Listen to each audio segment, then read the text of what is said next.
Allah wahdahu la syarika lah wa asyhadu anna Muhammadan abduhu wa rasuluh. Allahumma sholli ala sayyidina Muhammad wa ala ali sayyidina Muhammad. Amma ba'd. Yang kami muliakan para bapak alim ulama, wabil khusus guru kita tercinta Bapak Kiai Haji Mahmud, yang kita muliakan bersama pengurus musola At-Taqwa Bapak Al-Ustaz Haji Ismail Hasan, yang kami muliakan juga segenap panitia, wabil khusus ketua panitia penyelenggara Hari Besar Islam, yang saya muliakan Bapak Ibu sesepuh dan ustadz-ustadz yang lainnya yang tidak kami sebutkan nama beliau satu persatu, tetapi tidak mengurangi hormat dan takzim kami. Sebelum kami lanjutkan, marilah kita berdoa buat guru-guru kita, ustadz-ustadz kita, orang tua kita. Kita berharap semuanya semoga beliau selalu dipanjangkan umurnya oleh Allah, dijaga kesehatannya oleh Allah, ditambah rezekinya oleh Allah, yang terus mampu membimbing kita sampai yaumul qiyamah nanti. Amin ya rabbal alamin. Al-Fatihah. A'udzu billahi minasyaitonir rajim. Bismillahirrahmanirrahim. Alhamdulillahi rabbil alamin. Ar-Rahmanir Rahim. Maliki yaumiddin. Iyyaka na'budu wa iyyaka nasta'in. Ihdinas siratal mustaqim. Siratal ladzina an'amta 'alaihim ghairil maghdubi 'alaihim waladdallin. Bapak Ibu yang dimuliakan oleh Allah, Allah menciptakan langit terdiri dari 7 lapis langit berdiri kokoh tanpa tiang. Allah menciptakan bumi ini sebagai hamparan media kehidupan kita. Kita tahu bahwa itu semuanya nikmat untuk kita semuanya nih Pak. Terlebih-lebih Allah menetapkan nikmat iman dan Islam. Allah menciptakan matahari dan rembulan. Allah lah yang membolak-balikan matahari dan rembulan. Itu nikmat bagi kita semuanya. Wa sakhkhara lakum asy-syamsa wal qamara da'ibain wa sakhkhara lakum al-laila wan nahar. Allah pada bengong, udah dapat giliran terakhir, orang yang paling kecil lagi nih. Ya Allah, Bu, ketika ayat Al-Quran Pak dibacakan, coba disambut dengan kalimat lafaz Allah begitu. Kok pada bengong? Allah yang bolak-balikan matahari dan rembulan sehingga terjadinya siang dan malam, itu adalah nikmat bagi kita semuanya nih Pak. Ya Allah, begitu banyak nikmat.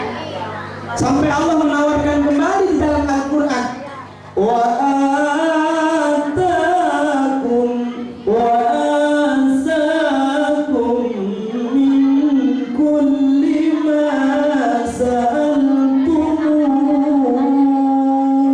Apapun yang kalian minta, kata Allah, aku akan memberikannya. Yang penting kita mau berdoa dan berusaha. Itu kata Allah dalam Al-Quran. Lanjutan ayat tadi nih, wa in ta'uddu ni'matallahi la tuhsuha. Seandainya kita ini menghitung nikmat yang Allah berikan pada saat ini, niscaya kita tidak mampu, Pak, Bu. Saking begitu banyak nikmat Allah yang diberikan. Coba ya Allah, Allah nyiptakan jari tangan dari begini aja, ini kita tidak mampu menghitungnya. Allah nyiptakan jari di tangan ini, jarinya 5, dan wujudnya ini berbeda-beda, jempol beda sama telunjuk, dan fungsinya satu sama lain juga berbeda-beda. Ini adalah nikmat dari Allah. Ya Allah, maka daripada itu, sesibuk apapun kita, jangan pernah lupa bersyukur atas nikmat Allah yang sudah dikaruniakan kepada kita. Sholawat beriring salam tetap berhaturkan keharibaan baginda Nabi besar Muhammad sallallahu alaihi wasallam. Allahumma sholli wa sallim wa barik alaihi. Ya Nabi salam alaika, ya Rasul salam alaika, ya Habib salam alaika, sholawatullah alaika. Nabi Muhammad itu Pak Bu adalah salah satu nabi yang telah berhasil menghantarkan umatnya, menghantarkan kita dari zaman yang gelap gulita berlumpur noda menuju zaman yang terang benderang, yakni surga, aidinul Islam, yaitu agama Islam. Bapak Ibu yang dimuliakan oleh Allah, maka dari itu kalau kita ingin mendapatkan syafaat dari beliau ini, jangan pernah lupa membaca sholawat dalam sehari. Isi hati kita dengan bacaan sholawat nih Bu Pak. Ada suatu kisah di zaman sahabat nih Pak Bu. Ada nenek-nenek jualan sapu nih Bu Pak. Jualan sapu berkeliling dari pagi sampai sore nggak laku sapunya. Akhirnya ketika terik panas matahari, ditumpukan tanah berbatu di padang pasir yang tandus, dia berjalan merasakan haus dia Pak. Haus kemana? Saya mencari minum katanya.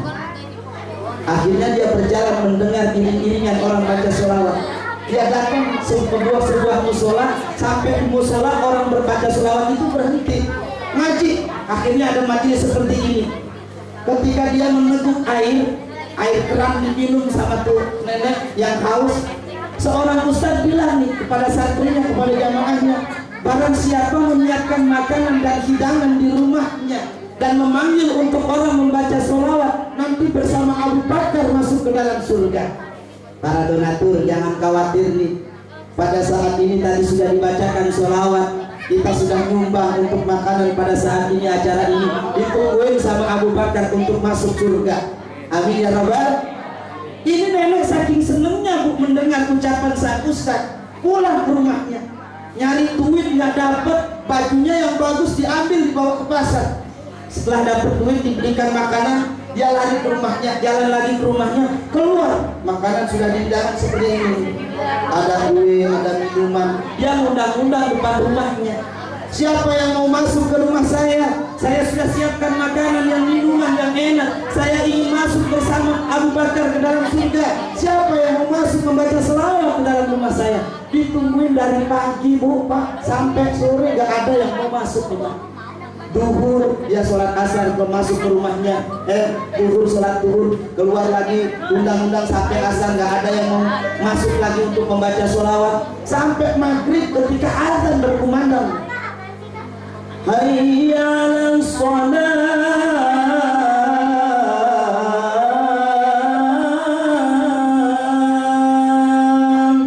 Itu nenek netes air matanya, ya Allah, saya orang miskin ya Allah, orang mau masuk rumah saya membaca sholawat jijik ya Allah.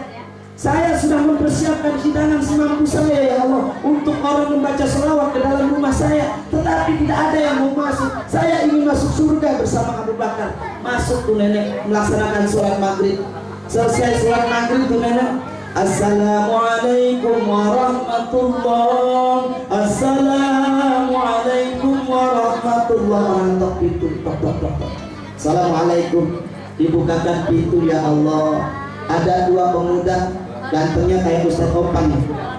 Dua pemuda dibukain pintunya sama nenek tuh. Siapa kalian? Saya ingin numpang sholat nih, ingin sholat maghrib di rumah nenek. Setelah sholat maghrib nih, dua pemuda ini beriring-iringan baca sholawat. Sholatum bisalamin mubin lil qatidai ya gharami. Terus aku nyawa. Nenek ini nangis terharu saking senangnya. Ya Allah, ada yang mau baca sholawat di dalam rumah saya akan masuk surga bersama Abu Bakar. Setelah selesai dua pemuda ini membaca sholawat, nenek ini datang menghampirinya. Nah, silahkan minum, silahkan makan apa yang sudah nenek sediakan. Apa kata dua orang ini? Wahai nenek, saya tidak makan apa yang nenek makan, saya tidak minum apa yang nenek minum. Saya adalah malaikat yang diutus oleh Allah untuk membaca sholawat. Ya Allah, mulianya orang ingin membaca sholawat. Subhanallah. Saya yakin di antara kita yang semuanya yang hadir di sini, donatur-donatur di sini sudah disiapkan syafaat pertolongan di yaumul qiyamah oleh Nabi Muhammad sallallahu alaihi wasallam. Amin ya rabbal. Allahumma shalli wa sallim wa barik alaihi. Bapak Ibu yang dimuliakan oleh Allah, malam ini kita peringati mari kita apa ini? Memperingati tahun baru Islam itu, tahun baru hijrah kita peringati dan menyantuni anak yatim. Tahun baru hijriah ini diambil dari sejarah hijrah Nabi besar Muhammad Sallallahu Alaihi Wasallam. Ini awal kebangkitan Islam. Singkat cerita, pada saat itu nih Pak Bu, umat Islam pada saat itu ditekan Pak, ditindas, diancam, bahkan tidak sedikit yang dibunuh oleh orang-orang kafir Quraisy. Sehingga umat Islam dipilihkan dengan dua pilihan nih Pak, yang harus dipilih satunya nih. Mana yang dipilih? Pilihan apa yang dipilih oleh orang Islam pada saat itu? Yang pertama, bertahan di kota Mekah dengan sanak saudara-saudara di kampung halaman mereka yang mereka cintai, dengan harta benda yang mereka miliki, dengan konsekuensi dia akan terancam akidah dan keislamannya. Nih, diancam akidahnya. Kalau bertahan, kalau nggak keluar dari agama Islam, langsung dibunuh. Yang kedua, keluar dari kota Mekah, meninggalkan kampung halaman yang mereka cintai, meninggalkan saudara-saudara, harta benda, tetapi dia bisa mempertahankan akidah dan keislamannya. Sehingga disinilah umat Islam dipilih oleh Allah oleh orang-orang yang beriman, yaitu memilih hijrah, pergi dari kota Mekah ke Madinah untuk mempertahankan akidah, keimanan dan keislamannya. Ya, singkat cerita, seketika kita mendapatkan seperti ini. Islam sudah aman, Islam sudah jaya, Islam sudah tidak ada teror lagi nih Bu. Apa yang perlu kita perbuat dengan Islam? Inilah salah satunya begini, untuk menghidupkan Islam. Nah, karena kata Rasulullah pernah bersabda nih Bu, sayati ala ummati zamanun la yakul Islam illa ismun wala minal Qur'an illa rasmun. Akan datang di tengah-tengah umatku suatu masa di mana Islam itu ada tetapi tidak namanya saja. Banyak orang mengatakan saya adalah orang Islam, tetapi dia tidak mengerjakan kegiatan-kegiatan Islam. Maulid segala macam dia tidak mau, mengadakan tahun baru dia tidak mau. Seperti ini namanya menghidupkan Islam. Islam itu ada tetapi tidak namanya saja. Ingat, kita kembali ke Spanyol dulu. Spanyol dulu Pak, itu masjid sekarang sudah berubah menjadi gereja.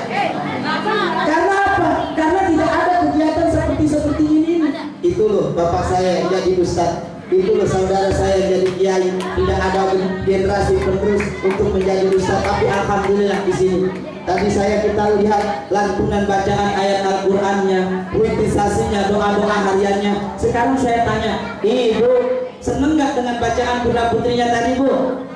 Seneng, ya Allah, ibunya dikit banget pada di luar nih pada jagung. Seneng nggak Pak kita lihat anak-anak seperti ini? Inilah generasi Islam sebenarnya Ibu. Kalau ada tidak ada seperti ini Pak, kita tidak mau, tidak tahu 20 tahun yang akan datang Islam akan jadi apa kalau tidak ada generasi seperti ini. Nah, Al-Quran itu ada tetapi tinggal namanya saja.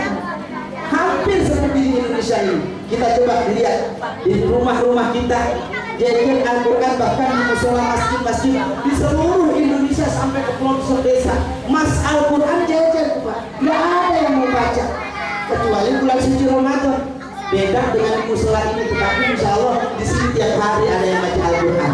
Kita lihat tadi anak-anak ini di sini sudah mewujudkan kebangkitan Islam. Bapak Ibu yang dimuliakan oleh Allah. Terus apa yang kita perbuat pada saat ini? Kita kembali hijrah nih Pak. Zaman Nabi hijrah, zaman jahiliyah kita juga hijrah. Hijrah apa yang perlu kita lakukan pada saat ini? Yaitu hijrah bil qalbi, hijrah dengan hati nih. Yang susah hijrah dengan hati. Ini zaman jahiliyah modern nih Pak. Harus kita bisa hijrah dengan hati. Kalau berbicara kita tentang hati, kita tidak bisa lepas dengan iman. Karena Allah menitipkan iman di dalam hati kita tuh. Kalau iman kita belum kita bersihkan, belum kita jaga, niscaya kita tidak akan mampu hijrah dengan hati. Contohnya hijrah dengan hati itu apaan sih Pak? ketika kita malas sholat jamaah ke musola, kita kuatkan badan kita, niatkan niat kita sudah kita pasang subuh dengan azan berangkat ke musola. Ini hati yang berat, ini hijrah dengan hati. Yang dulunya malas sholat jamaah, kita berangkat sholat jamaah. Yang dulunya malas sedekah, kita bersedekah. Yang dulunya malas silaturahmi, kita silaturahmi. Ini namanya hijrah dengan hati. Tetapi orang-orang berimanlah yang akan mampu melaksanakan hijrah dengan hati. Karena di dalam Al-Quran sudah dijelaskan sama Allah, orang yang hijrah dan berjihad di jalan Allah itu yang ditunjuk oleh Allah adalah orang-orang beriman, Kak. Ya ayyuhalladzina amanu walladzina hajaru wajahadu fi sabilillah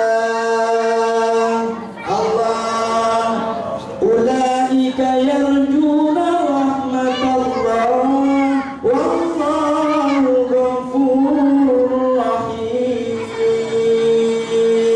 Allah, wahai orang-orang beriman, orang-orang yang berhijrah, orang-orang berjihad di jalan Allah, mereka mengharapkan rahmat dari Allah.